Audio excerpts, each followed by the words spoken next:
దేవునికే మహిమ కలుగును గాక. అందరికీ వందనాలండి. దేవుని వాక్యం చదువుకుందాం. కీర్తన గ్రంథం 146 అధ్యాయము 5 వచనం చదువుకుందామండి. ఎవనికి యాకోబు దేవుడు సహాయుండగునో, ఎవడు తన దేవుడైన యెహోవా మీద ఆశ పెట్టుకునో వాడు ధన్యుడు. నిజంగా కదండి. మరి యాకోబు దేవుడు ఎవరికి సహాయుడగునో, ఎవడు తన దేవుడని యెహోవా మీద ఆశ పెట్టుకునో వాడి ధన్యుడు. నిజమే కదండి. మనుషుల మీద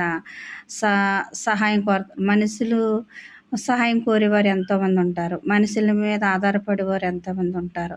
కానీ దేవుడి మీద ఆధారపడేవారు కొద్దిమంది ఉంటారన్నమాట. మరి ఎవరైతే తన దేవుడైన యెహోవా మీద ఆశ పెట్టుకుని ఆయన కోసం ఎదురు చూస్తూ ఆయనే నాకు సహాయం చేస్తారని మరి ఎదురు చూస్తారో వారు ధన్యులండి. నిజంగా కదండి.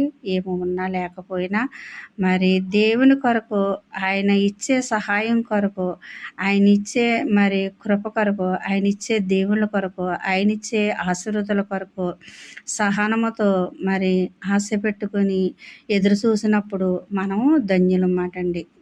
చాలామంది మనుషుల మీద ఆధారపడుతూ, మనుషుల సహాయం కోరుతూ, మనుషుల మీద వాళ్ళు ఏది ఇస్తారో వాళ్ళు ఇచ్చేది అంతోటి మనము ఏదో చేసుకోవాలనుకుంటాం. కానీ దేవుడు కృప చూపకుండా, దేవుడి సహాయం లేకుండా మనము ఏమి చేయలేమండి. ఒక్క అడుగు కూడా మనము ఎదరికేయలేము. మన తలలో ఇంటికి ఒక్కటి కూడా ఊడి కింద పడదండి.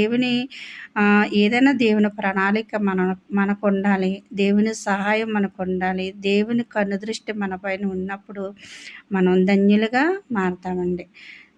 దేవుడి కొద్ది మాటలు దేవుడు దీవించుగాక.